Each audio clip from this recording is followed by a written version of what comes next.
असफलता के बाद एक अपने आप को अपने रूम में बंद कर देना चाहिए एक दिन के लिए। सोचना चाहिए उसको रात को बैठ के, दिन में नहीं सोचना। दिन में व्यक्ति कई चीज़ों से प्रभावित होता है, रात में अक्सर व्यक्ति सच्चाई सोचता है। अक्सर 11-12 बजे माहौल को जो सोचा जाता है ना, हाँ, वो उस व्यक्ति के जीवन की सच्चाइयाँ होती हैं। और उसके बाद उसको पुनः बहुत वो घायल शेर का प्रहार बड़ा भयंकर होता है। वो बच्चा टॉप करेगा अगर ढंग से लग गया ना अगली परीक्षा तक।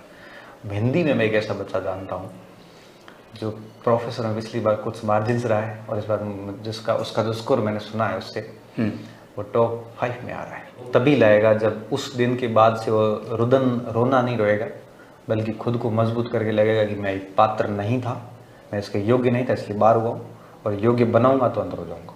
बिल्कुल।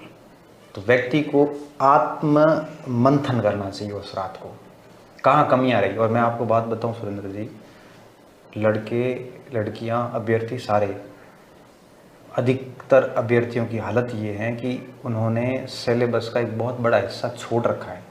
ये कह के इसको बाद में करेंगे, इसको बाद में करेंगे, ये बाद में देख लेंगे, इसमें आता नहीं है, ऐसे कर करके 10-20 टॉपिक छोड़ रखे। बिल्कुल बिल्कुल। अब 70% सिलेबस पढ़ा है, उसमें से 50-40% आ जाएंगे, फेल होना ही है फिर तो, सम्मानजनक तरीके से फेल होंगे।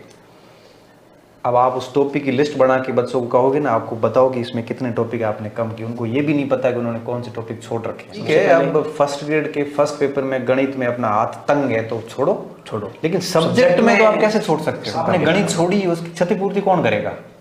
बिल्कुल। आप सब्जेक्ट में छोड़ के बैठे कि इंटरनेशनल पॉलिटिक्स से 3 सवाल आते हैं, छोड़ दो। ये कोई बात थोड़ी भी, छोड़ दो। ऐसे छोड़ के लास्ट में 20 छोड़ दोगे आप। बिल्कुल। फिर 130 अटेंड करने की स्थिति में वहां नंबर नहीं आएंगे।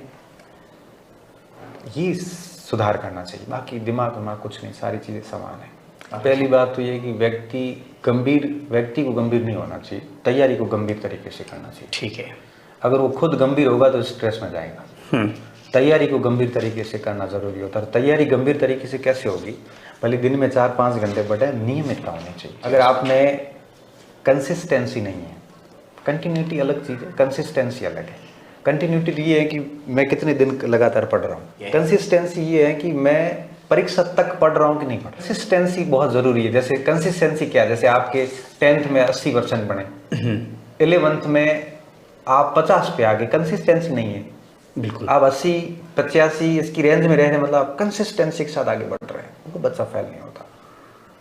तो जब ऐसी स्थिति आती है, फेल हो जाता है ना, तो उसको आत्मनिरीक्षण करना चाहिए, परीक्षण करना चाहिए, डिसीजन पे वापस मूल्यांकन करना चाहिए, किसी समझदार व्यक्ति से बात करनी चाहिए, और फिर अपने सोर्स को देखना चाहिए। कई बार तो बच्चों को ये भी नहीं पता कि उसके मटेरियल से सवाल कितने आए। ऐसा एक बच्चा आया, मेरे को कहा कि सर मैं 3 बार फर्स्ट ग्रेड में फेल हो गया हूँ, मैंने फलाने कोचिंग वगैरह की है। मैंने कहा ठीक है, तो मैंने कहा अब क्या करें बताओ? तो उन्होंने कहा कि सर, तो मैंने कहा तू ऐसे कर, 2 काम कर। पहले तो ये काम कर कि तेरे जो नोट्स है ना फलाना कोचिंग के, वो और पेपर देख के आप कितने % सवाल आए हैं। और दूसरा ये बताया कि अगर वहां से 80% से ऊपर आए हैं ना, तो मैं कह रहा हूँ तेरी गलती है, कोचिंग की गलती नहीं है। बिल्कुल। दूसरे दिन आया अक्सर % उसने मुझे 50-55 के आसपास बताया, आधे तो सवाल ही नहीं आए।